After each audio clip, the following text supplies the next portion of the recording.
Good afternoon, everyone. I'm Susan Berishaj, founder of Sia Admissions, and I want to start with a question that might feel a little bit uncomfortable. What if you're doing everything right,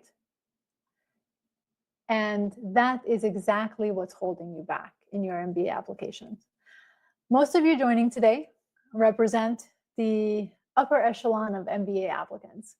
You're the people who've optimized every visible metric. Your GMAT score is in the top 695 in the Focus Edition. Your GPA signals discipline. Your work experience has been at brand name firms that definitely open doors. Your recommenders are senior leaders who genuinely respect your work. On paper, you are exceptional, and yet the reality that keeps high performers up at night is when your application lands on an admission officer's desk at Wharton, Booth, Kellogg, MIT, you look identical to the other 400 applicants who you are competing with. This is what I call the 90% trap. It's the invisible ceiling that separates the high performers from the ones who are admitted and the ones who are not. It's definitely not a failure of credentials. It's a failure of differentiation.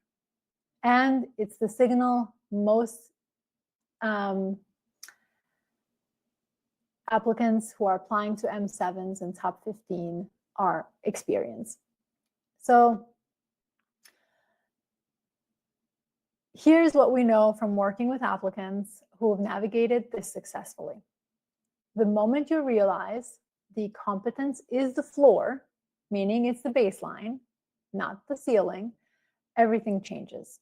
The schools you're targeting aren't asking, are you qualified? They're asking, do we feel certainty when we read your story? Can we see you leading? Can we trust your judgment under pressure?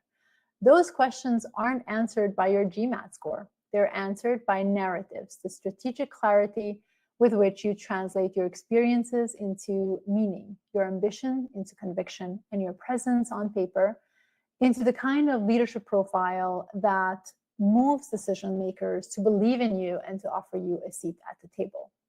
So over the next 40 minutes or so, we're going to deconstruct exactly how the top 10% of applicants who are admitted architect that transformation in their stories, not through gimmicks, not through oversharing or manufacturing vulnerabilities, but through disciplined strategy. So this session is designed for people who refuse to be average and among the exceptional.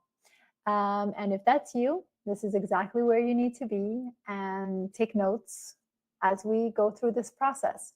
I want you also to ask your questions in the comments, as we're going to take some time at the end to direct your questions or directly answer your questions. So let's talk about what actually happens on the other side of the application portal. At M7 programs, admission committees are processing between 5,000 to 7,000 applications per cycle. That is a lot for perspective. For schools like MIT, Sloan, or Wharton, acceptance rates hover between 14 and 19%.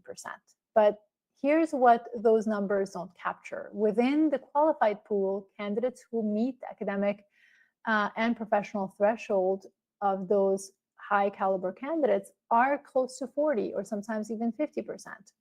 That means that real competition isn't about getting into the qualified pool. It's about being chosen from within it.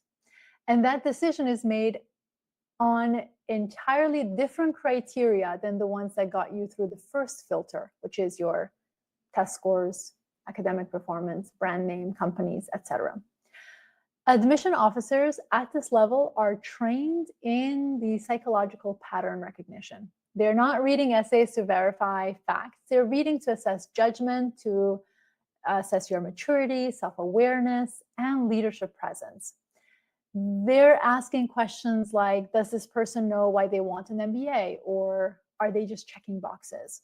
Can they articulate goals that feel both ambitious and grounded? Do they demonstrate intellectual humility alongside confidence? Will they contribute to classroom dialogue in ways that elevate other individuals? These aren't quantifiable metrics. They're narrative markers, and they are where the 90% of strong applicants fail, not because they lack the qualifications, but because they don't know how to surface them strategically. And an example would be, I worked with a consultant at a top-tier firm. He had a 750 GMAT Classic score, Penn undergraduate, MBA experience. On paper, excellent. His first draft of essays read like a LinkedIn profile. I led a team of 6, delivered 2 million in value, promoted twice. Technically, fine. Psychologically inert. When we rebuilt his narrative, we shifted the frame from what he did to what he learned about himself through the high-stakes decision-making that he was involved in. Same career, different interpretation. And the result is that he was admitted to both Wharton and MIT with scholarship offers. That's what we're here to close. That's the gap that we're here to close today. The admission landscape has fundamentally always been challenging, but even more so now with the use of AI. Over-optimization without strategy creates sameness. Everyone sounds the same. And sameness, no matter how polished you are and what GMAT score you have, doesn't win at the level of M7 and T10 or T15 that you are applying to. So let me show what differentiation actually looks like in practice through pattern recognition. When admission officers read applications, they're not scoring you on a rubric. They're assessing certainty, the feeling that you belong, that your trajectory makes sense, and that your goals are grounded and ambitious. And what that looks like from a undifferentiated applicant would mean that the stats check out, experience is solid, essays are well written, but the outcome finished reading your materials and think, this person is qualified, but so are 300 others in the same fashion. The differentiated applicant, same stats, same experiences, but the outcome finishes reading and thinks, I can see exactly where this person is going. I believe they'll get there, and I want them in our program because I see them as a match for our culture. The difference isn't what you've done, it's how clearly you've interpreted what you've done. I see this pattern constantly. 2 applicants from the same consulting firm, similar project experience, similar test scores. One written essay that catalogs achievement, and the other writes the essays that reveal judgment and growth. The first applicant sounds competent, but the second one sounds like someone the admission team wants to bet on. And the wanting to bet on, that sense that you're already belonging or becoming the leader that you are describing through your past experiences, is really what triggers the admission. And the tactical insight is that the outcome can tell within the first few paragraphs whether you've done the strategic work, not because of what you say, but because of how you structure your thinking. Applicants who haven't done the work start with chronology. After graduation, I joined X firm, I did these things. They list their accomplishments sequentially, state generic goals, sound like they're answering an essay prompt. Applicants who have done the work start with insight. Something like, what I've learned about leadership is, what I've learned about this sector is. And they connect experiences thematically. State goals with earned specificity, meaning they anchor them on their own experiences. They sound like they are making an argument. That difference is in structure signals cognitive sophistication in the thinking. It tells the outcomes that you're not just smart, because all of you are smart, but you are reflective. And reflection is what separates managers from leaders. Bottom line, you don't need perfect stats to be differentiated. You need clarity about who you are, what you've learned, and where you're going. When that clarity is present, your applications are going to create certainty, and certainty is what moves decision makers. And that's what we'll be going into more details. So now let's talk about what the top 10% are actually doing that creates that separation. First, they build a thesis of self. Most applicants treat their applications like a highlight reel. Here's what I did at company X, McKinsey, Amazon, insert any company that we see so often. They've gotten promotion, so here's my promotion, here's my community involvement. Of course, it's additive, and of course, it showcases, comprehensive accomplishment, but it also, again, sounds like all the other McKinsey, Accenture, Amazon, Meta applicants who are applying to these top-ranked schools. The top 10% do something fundamentally different. They articulate a thesis, a central argument about who they are, what they've learned, and why they're positioned to lead at the next level, which is what is going to support their MBA application. So for example, one can have an application thesis that reads something like, I'm someone who translates technical complexity into executive level strategy. I lead by building systems that outlast my tenure. I've learned that transformation requires both analytical rigor and cultural fluency. These are organizing principles. Every story, every example, every goal in the application reinforces this thesis. The application becomes an argument, not a catalog. Second, the top 10% create a cohesion across all components of the application, not just the essays, not just the resume, not just the letters of recommendation. The top 10% recognize that your resume, your essays, and recommendations are not independent documents. They are chapters in the same story of the individual who is applying. So if your resume emphasizes quantitative impact, but your essays focus on interpersonal growth, there's a cognitive dissonance. Adcoms are going to notice this nuance. Strategic applicants are going to be orchestrators. So if your essay discusses leading through ambiguity, your recommenders should reference a specific instance when they observe that. If your goals emphasize building inclusive teams, your resume should show progressive people leadership, not just technical output. If your personal statement reveals intellectual curiosity, your optional essay or additional information in the application portal should show how you pursue learning outside of the formal structures of your organization or in college. Every piece of the application should feel like it was written by the same person with the same worldview, obviously aside from your letters of recommendation. And a third, they use essays that reveal judgment, not chronology. Chronology is boring in your application. So the tactics of the top 10%, excuse me, that distinguishes them in the context of like a strong essay versus a weak one. So a weaker one is going to say, I did X, then Y, then Z, I learned A, B, and C. Whereas a strong essay is going to say, I was faced with a decision where both options held merit. Here's how I thought about the trade-offs. Here's what I chose and why. Here's what that reveals about how I lead. The difference is interpretation. Adcoms don't need to know every single nuance of what you've done. They need to understand how you think under pressure, right? And that top percent use examples not as proof of competence, but evidence of their maturity and their readiness for the next level.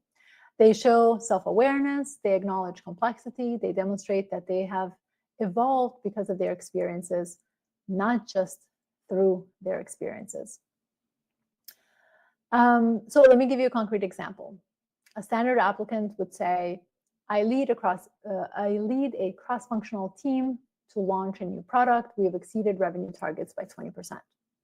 Great, that's sound, right? But the top 10% is going to, and by top 10%, what I mean is these are the individuals that are getting interviews across schools that they're applying to, right? This top 10% are going to say, when my team hit a design impasse, I realized the conflict wasn't technical, it was cultural. Engineering valued being precise, marketing valued speed. I created a decision framework that honored both perspectives and turned the tension into a competitive advantage. The product launched successfully, but what I learned was more valuable. That leadership isn't about resolving conflict, it's about channeling it. Same situation, same project, completely different narrative impact on the reader who is the AdCom evaluating your candidacy. The first version says, I'm capable, but the second version says, I'm a leader who thinks like an executive, even though I have only 5 years of work experience. And that's really the gap. And it's entirely within your control to close the gap at this point, especially if you're applying to round 2, but also when you're applying in the future, whenever that is. So let's get a little bit tactical. There are 3 strategic shifts that, when you execute them properly, move you from that 90% to the top 10%. And I'm going to walk through each one with specific before and after examples. So shift 1 is from being safe to being specific. Generic goals are the silent killers of strong applicants, and they're everywhere.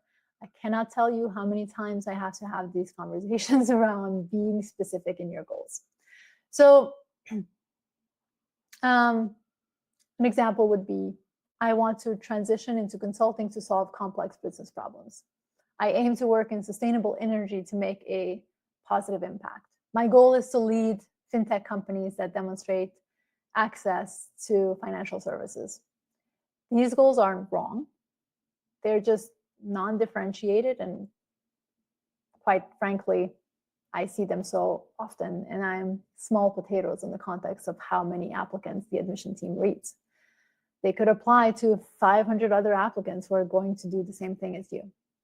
But the shift is where the top 10% replace generality with granular conviction. They don't say what they want to do. They explain why this specific path is important, is inevitable given their specific experiences.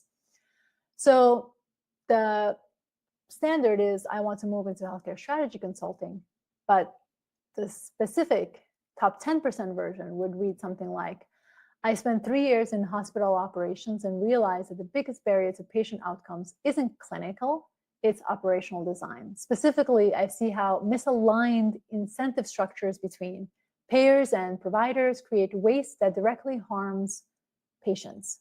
I'm building towards a partner-level role at a healthcare-focused consultancy where I can redesign these systems at scale, starting with the value-based core models in oncology, a space where I've built both clinical credibility and strategic fluency. That's not just more specific, it's psychologically complete. You as a listener here and the admission team as a reader feels certainty because they're matching this with their resume, with their experiences, and the goal doesn't become this aspirational, jargon that we read so often. It reads like it was built based on experiences specifically, and this is the reason why you are required to have 5 years of work experience before, or the expectation is 5 years of work experience before you actually start an MBA. Shift number 2, moving into the emotional. Now, before anyone panics, I'm not asking you to write a therapy essay. I'm talking about something much more sophisticated. Most strong applicants write essays that are logically sound. I did A, it taught me B, therefore I want to do C. The structure is clear. The reasoning is valid, and the essay also is plain and memorable. Admission teams see this so often. Why? Because logic builds respect, but emotions are going to build trust. Adcoms need to feel something when they read your application. Not pity, but feeling connected to your values, what you care about. They need to believe that you are someone they'd want in their classroom, on their campus, representing the school for the rest of your life. And here's how top 10% do this. They use precise human language. Instead of this experience taught me resilience, they say, I learned that leadership isn't about having all the answers. It's about staying present when everyone is feeling panicked. They acknowledge vulnerability strategically, not oversharing, but showing moments where they didn't have it all figured out. Like, I misread the situation. I over-indexed on speed when the team needed clarity. That failure recalibrated how I lead, which of course showcases growth from the eyes of the admission team. They also write in a voice that sounds like how they'd speak to a respected mentor, not on a resume or on a TED Talk, but genuine reflection of what they've learned. I cannot tell you how many times I read essays that are very, very clearly written by AI. Even if you are using your own examples, the AI is going to calibrate for clarity and lose the essence, the emotions that are needed in your essay. So let's look at some examples. So the logical version would sound like, leading this project taught me the importance of stakeholder management and clear communication. The emotional version would say, halfway through this project, I realized I'd be so focused on execution that I'd forgot to bring people along. The work was technically sound, but the team felt disconnected. I learned that leadership isn't about being the smartest person in the room. It's about making everyone else feel like their judgment matters. The second version doesn't just inform the reader, it lets them see the person during their leadership moments, the reflective components of that leadership moment. And that is where we are connecting with the reader from an emotional perspective. The third shift top 10% make is interpretation. This is the shift that separates senior professionals from executive candidates who you all are wanting to be. Most applicants focus on what they produced: revenue generated, projects delivered, team managed. Again, table stakes when you're competing at the M7 and top 10. The top 10% of these applicants focus on what they learn about themselves through producing these outcomes. So output-focused example would read something like, I led a team of 10 to deliver 5 million project ahead of schedule. Great accomplishment, right? But an interpretation-focused writing would read something like, leading a high-pressure project taught me that my instinct under stress is to over-control. I had to learn that delegation isn't about losing oversight. It's about building trust in others' judgment. The project succeeded, but the more valuable outcome was realizing that leadership requires letting go of being the hero. And I cannot tell you how many times I read a hero essay also that it's not what the business schools are expecting. And I know you all want to be the hero because the top 10% of the highest caliber applicants are there. There is a hero element in there that we, all want to solve the world's problems, but not in your applications. So AdCom wants to see that you are reflective, that you are coachable and mature enough to admit where you've had to grow and that you've taken that into consideration even elsewhere. So the pattern of the top 10% is, don't try to be impressive. You already are. What you're going to do is try to be interesting. Don't prove that you're qualified. Show that you are the right fit.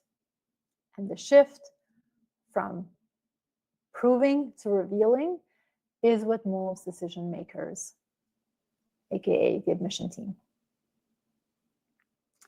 So let's pull back the curtain on what actually happens when an admission officer reads your application. First, obviously, you have to understand that a typical AdCom at an M7 is going to read 500 to 800 applications per cycle. They spend an average around 20 minutes on your full application, right? I know you spent months on it, but they will spend about 20 minutes on it. That includes your essay, your resume, your recommendation letters, and looking through your transcripts. They're not reading for comprehension, they're reading for pattern recognition. And they're specifically trained to assess 3 things, and we're going to go through each one. First is your intellectual maturity. They're asking, does this person think like a graduate level professional, or are they still operating with an undergraduate mindset? And this is also very often visible, especially if you are a younger applicant than the class average. So undergraduate thinking looks like, I work hard and succeeded. I worked 12 hours a day, right? Graduate thinking is, I encountered a problem that required me to synthesize multiple disciplines, challenge my assumption, and make a decision with incomplete information. The marker of intellectual maturity is complexity. Can you hold 2 competing ideas in tension? Can you acknowledge trade-offs? Do you see nuance? If your essays read like a case study with a clean resolution, you're likely underselling your intellectual range. And that is a disservice to you as an applicant and to the school, of course, because they don't get to see your intellectual range if you don't actually put it on paper, given that they only have 20 minutes to spend on your story. Second is emotional calibration. So AdComs are assessing, will this person thrive in a high pressure, highly collaborative environment? Or will they be the person who is trying to dominate a classroom, trying to show how smart they are, or a discussion, or is going to dismiss their peers' perspectives and can't handle critique? Your tone is your tell. If your essays are overly confident, I knew exactly what to do, my approach was clearly the right one, that signals low coachability. And again, I can't tell you how many times I have to mention this in private sessions, because these are nuances where you as an applicant may not necessarily notice that you're making. But the admission team is trained to look for this. So if your essays are overly apologetic, which is another element of, missing that, emotional calibration, that is still problematic. So example would be, I struggled with this. I wasn't sure if I made the right call. What does that sound like? You are not someone who's confident, low conviction, right? The top 10% are going hit a very specific tonal balance, whereas confident in their judgment, but humble about their learnings and open about being wrong. That is the balance a top 10% is going to have in their application. And the third lens is cultural fit and contribution. This is the least understood part of the evaluation, and it's where most applicants are definitely going to lose ground. AdComs aren't just saying or asking, will this person succeed? They're asking, will this person make others better? Schools like Kellogg and Fuqua, for example, are explicitly prioritizing collaboration. But even schools known for being a little bit more competitive, like Wharton and Booth, they are also looking for people who can elevate the room, because collectively you are better than individually. So how are they going to assess this? Through your language. Do you use I or we when describing team accomplishments? Both are fine, but the ratio between how are you using that is really important. You can't write an entire essay about your contributions where everything is we, because how do I know what is you and what is the collective group, the team that you are working with, right? Do you acknowledge others' contributions, or is everyone's story, or is every story that you share only about you being the hero in the room? Do your goals suggest you're building towards something, or just building your resume? By that, what I mean is, are you just racking up brand names without having cohesive narrative or structure in terms of where you're going? The top 10% demonstrate that intellectual generosity, the willingness to credit others, learn from peers, and see their MBA not as a credential, although we all do a little bit, but more as a community and as a tool to help them go to the next level of their impact and their contribution in the business world. So one final insight on authenticity here. Every admission guide that you have read, that you have watched, that you have attended any information session, they all talk about be authentic. But authenticity without strategy is just oversharing. And again, I say this quite often. Disciplined vulnerability is key. And what does that mean? Sharing moments of doubt or failure, but only when you can articulate what you learn. Revealing your thought process, but not every insecurity. Definitely admission teams don't want someone who's extremely insecure about every decision that they're making. Being human, but not at the expense of appearing ready for graduate level rigor, right? Be human, but you have to show that you are ready for this next step. The top 10% understand that authenticity isn't about full transparency.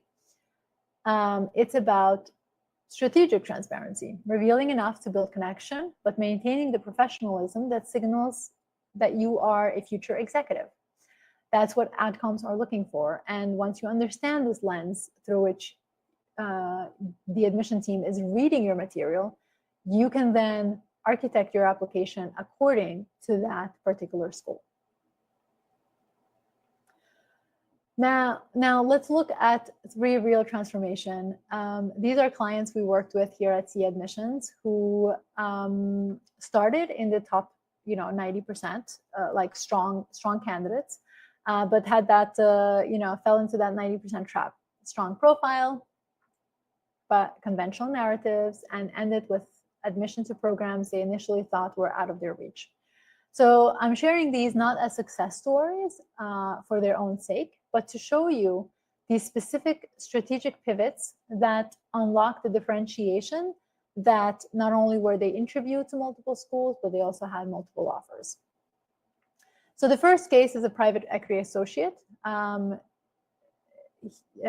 had a 740 GMAT Classic score, top undergraduate institution, 3 years in the middle market PE fund, strong deal experience, solid leadership in portfolio company operations.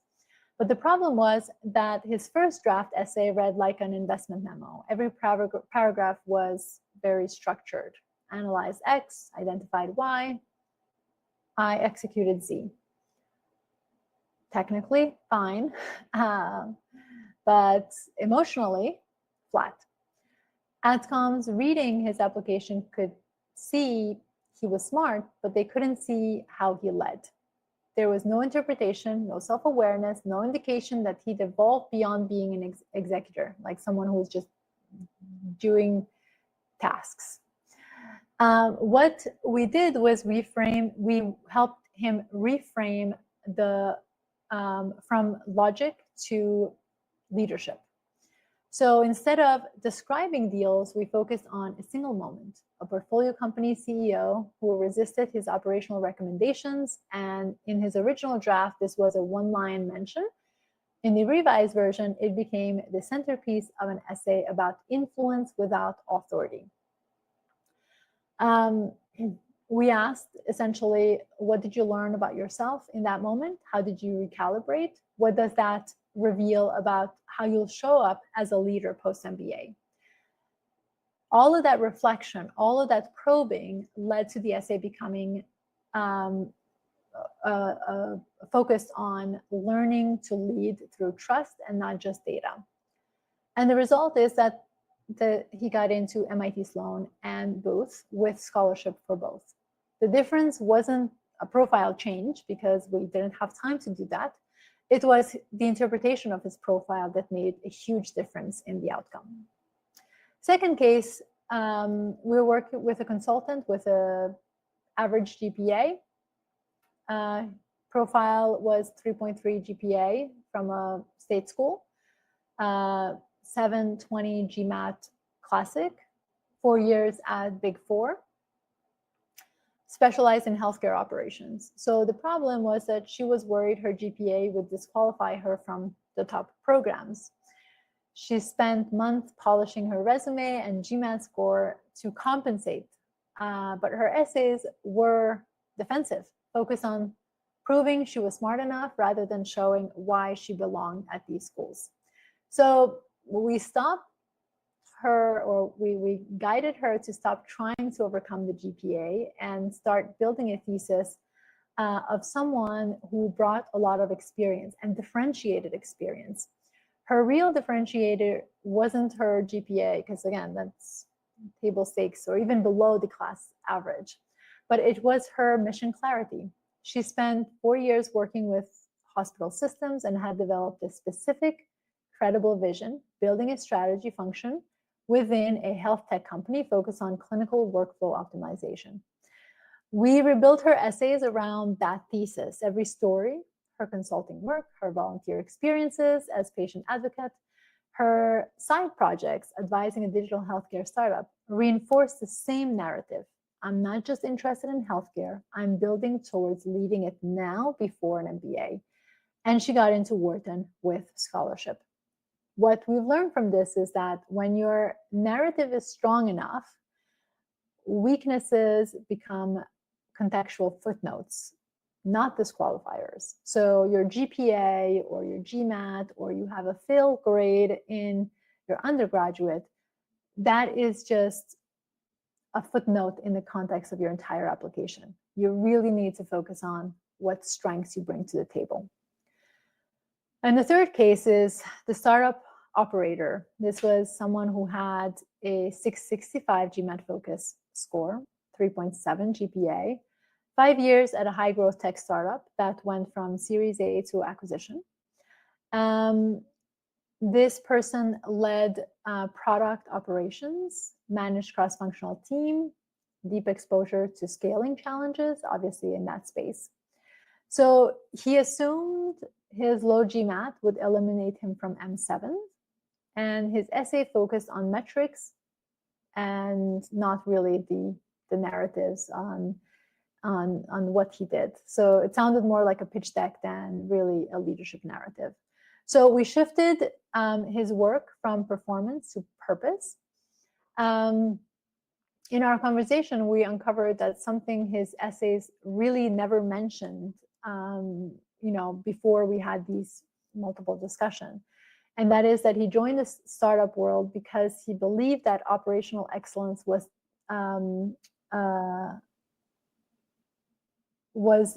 really the most important thing to creating access to technology.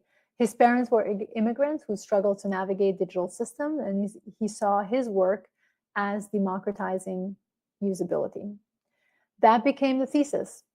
That is the conviction. That is the reason why, right? We helped him build his application around leadership as service, showing how every operational decisions he made was rooted in a belief that technology should work for everyone and not just for those early adopters who understand the system.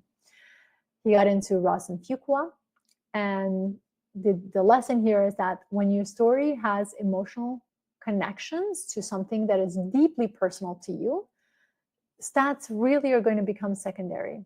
Not irrelevant, of course, because they do matter, but not disqualifying either, right? So your job is to really capture that intrinsic drive that moves you from where you are to where you want to go. So the pattern across all these three cases we didn't change their profiles. They were who they were. They came at the tail end of the application journey. But what we did do is we changed their interpretation of their profile, of their experiences. We didn't add accomplishment, we added meaning to their stories. And that's the shift that moved them from that competent applicant to that multiple admit applicant, that is like the top 10%. So it's not really about doing more things. It's about revealing more of what's already there that the admission team would never get to see if all they did was look at your resume.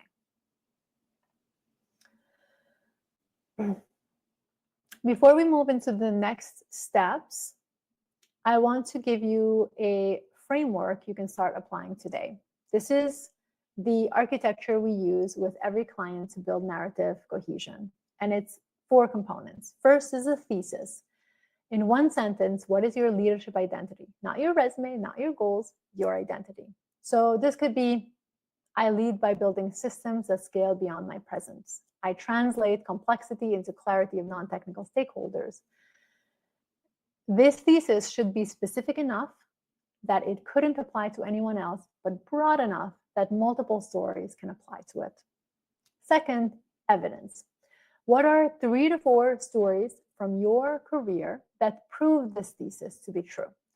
These should span different contexts: a professional challenge, a team dynamic, a moment of failure, a value-driven decision. Each story should reveal how you think, not just what you did. That's the differentiator. Third, evaluation.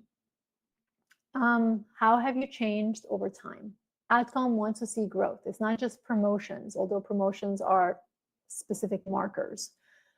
If your stories show the same version of you when you were 22 as you are now, maybe 28, that's a red flag. The top 10% show intellectual and emotional progress, and that is what you need to communicate in your application. And fourth, trajectory. Where is the growth taking you? Your goals should feel like the natural extension of your evolution, not necessarily a pivot, although pivots are normal, but a deepening of your experiences in terms of where you're going to go and the kind of impact you want to make. If your thesis is about building inclusive teams, your post-MBA goals should reflect that. If your story emphasizes systems thinking, your career trajectory should be towards roles that require architectural leadership. The power of this framework is about being really coherent in your story. When all 4 components align, your applications are going to stop feeling like a collection of documents that you are asked to do that you didn't really want to do. And we're going to start feeling like a case for admission, a material, an application of someone that the admission team is really excited to have in their classroom. That's what the top 10% do differently. And that's exactly what we teach and what we coach at Sia Admissions. So one thing that I want you to take away from here is you got a lot of information. What do you do with this? I want you to start evaluating your profile. So start with the coherence test. Read your resume, read your essays, then ask, do these documents feel like they were written by the same person with the same worldview? Your resume emphasizes quantitative impact, but your essay focus on people leadership. Absolutely disconnect. The top 10% create psychological coherence. Every component reinforces the same thesis in different words, right? And that's what you need to be looking at. Second, the specificity test. Look at your goals essay. Remove any school name or company-specific reference. Now ask, could this essay apply to 50 other applicants with similar backgrounds? If the answer is yes, your goals are too generic. This is hugely important in the application. Your goals should feel like they're already in motion and not something that you're starting in business school, right? The MBA, it's the accelerator, not a pivot. 3, look at the emotional resonance test. This one, it's really hard to self-assess. So what you're going to do is you're going to actually solicit support. So give your essays to someone who knows you well, a mentor, a colleague, a friend, and ask them, does this sound like me? Can you hear my voice? If they say something like, this is really well written, but it feels a bit too formal, that's definitely a red flag. Top 10% write in a voice that recognizably theirs, not casual, not overly polished, but authentically reflect how they think and how they communicate all the time. And that is something that you are wanting to do before you move forward, right? Now, if you're running these diagnostics and realize there are gaps, and to be frank, most people I speak to, there are definite gaps. It's no reason to panic, but it is a moment for you to act. You still have time to act. The difference between 90% and the top 10% isn't that the top 10% get it right on the first try. Absolutely not. No one gets it right the first try. It's that the top 10%, they recognize where the gaps are and did the work to close those gaps strategically. That work takes time, and you have to recognize that it does take time. To bring meaning to a story, it's not about writing an essay really quickly, right? It takes intellectual honesty, and often it takes an outsider's perspective, someone who has seen the pattern you're too close to see. You know your story in and out, and you're going to fill the gaps naturally that someone who doesn't know you, which is going to be the admission team, will not. And you need to see those before you submit your application. And that's where coaching becomes invaluable. Not to write your essays for you, of course not, but to help you see your story with clarity that moves the decision makers, given that they have a lot of backstory, to fill in. Some red flags, and I'm going to go a little bit quickly because I realize I'm running out of time. Red flags to be mindful of, being generic. So if your essays include phrases like, I'm passionate about, I want to make an impact in, I've always been interested in, through my MBA, I hope to do XYZ. You're using placeholders and you're wasting invaluable space. The top 10% are going to replace those phrases with something. I realize that. What I've learned is the patterns I've observed are, those are phrasing that are helping build the narrative forward and get that emotional connection. Red flag number 2, resume regurgitation. If someone could reconstruct your resume by reading your essays, you are not using your essays strategically. Essays should interpret your resume, not repeat it. They should answer the so what, the X factor, the question that your resume cannot answer. And red flag number 3 is safety storytelling. If your story in your application ends with success, you're not showing growth. Top 10% includes moment of failure, misjudgment, uncertainty, but also learning as a result of that. And red flag number 4, misaligned recommendations. So if you're not having strategic conversations with your recommenders about what themes to emphasize, you're leaving one of the most powerful assets to chance, because your recommenders want to help you, but if you're not guiding them, they don't know in which direction you want them to go. So if you're seeing these red flags in your own materials, here's what I want you to understand. You are at a stage where most strong applicants get stuck.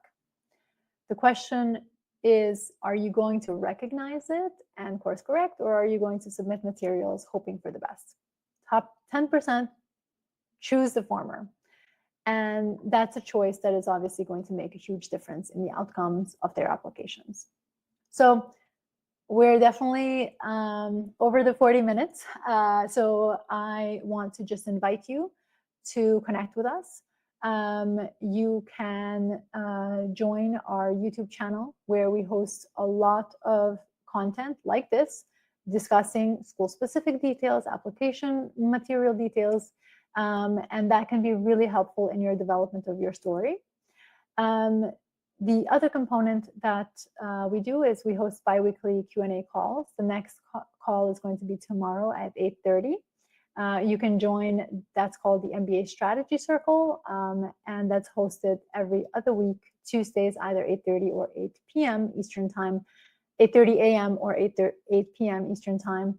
And there are moments where you can bring in questions. We talk about this thing with specificity to the individual applicants.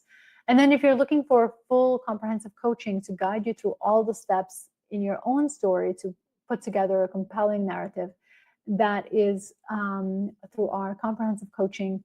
And you can reach out through our website, siaadmissions.com, to discuss your narrative, your experiences.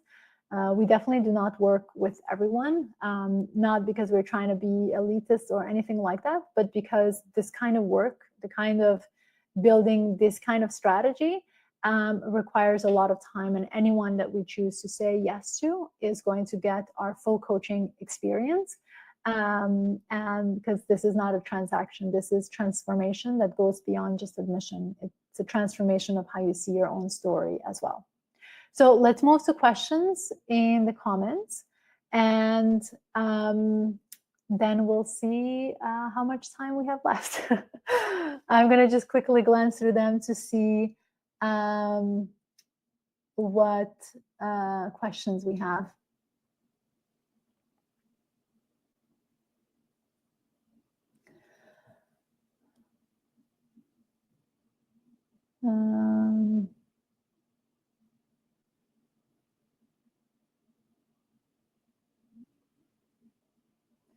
Okay. Sorry, I'm just reading through commentary.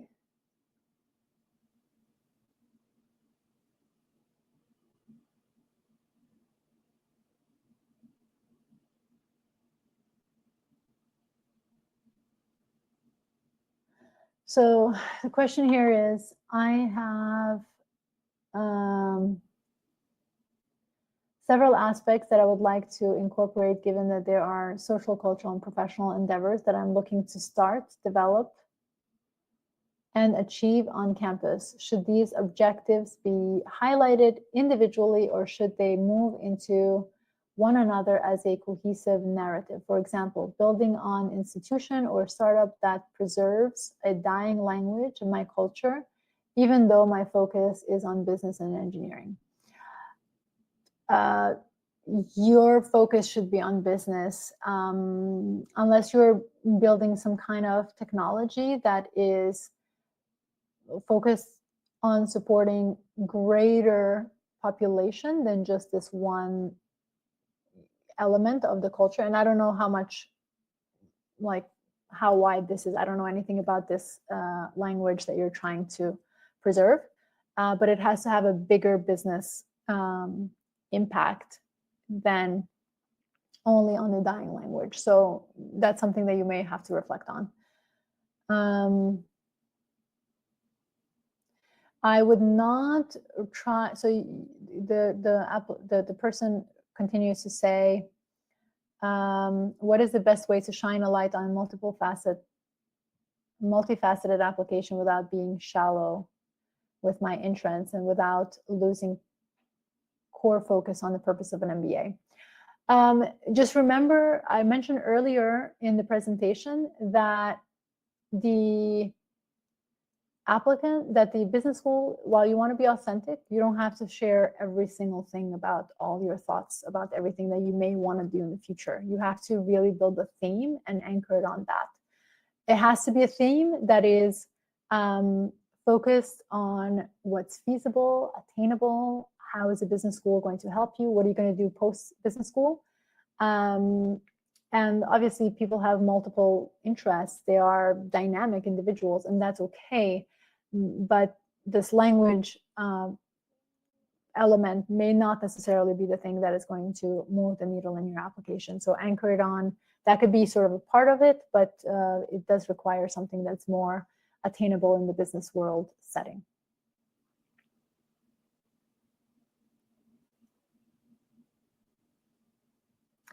Okay, another question. In engineering, if the promotions are not explicit, from an engineer 1 to an engineer 2, can they be demonstrated in an increase in responsibilities Yes, absolutely. You would be able to showcase that in your application, even in your resume. You're going to be able to do that.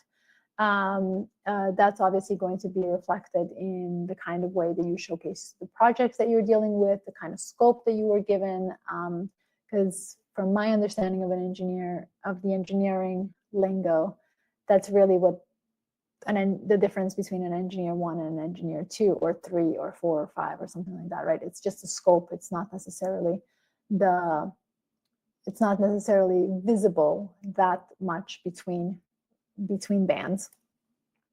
So you are able to communicate this in your application.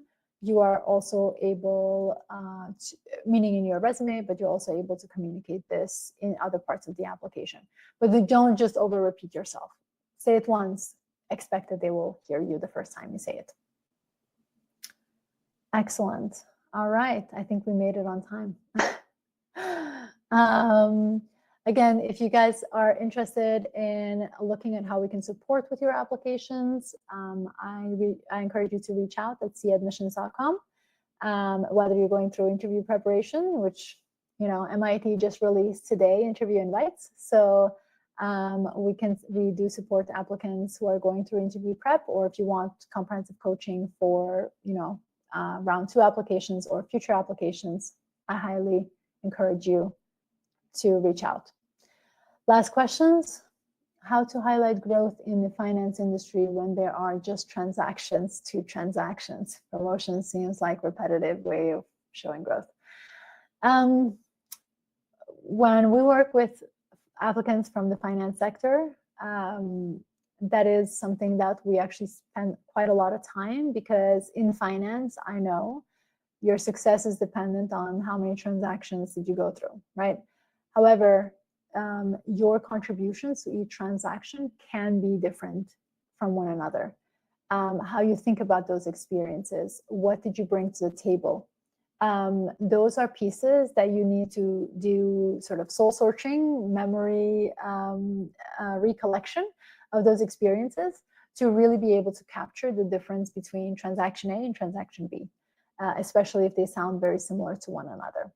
So it's not going to be easy. And also, you know, in the financial services space, you are an overrepresented candidate. So the next person, maybe you're an analyst, the next analyst like you, it's going to have a similar story to you. So your job is to make sure that you give enough detail that it's going to differentiate you and your contributions to the classroom from the next person who has similar experiences to you, right? And that comes down to how much are you introspecting on your experiences, and how are you giving meaning to your experiences in a way that is going to add value to the conversation. Because at the end of the day, the value that you bring to the classroom is the way you think.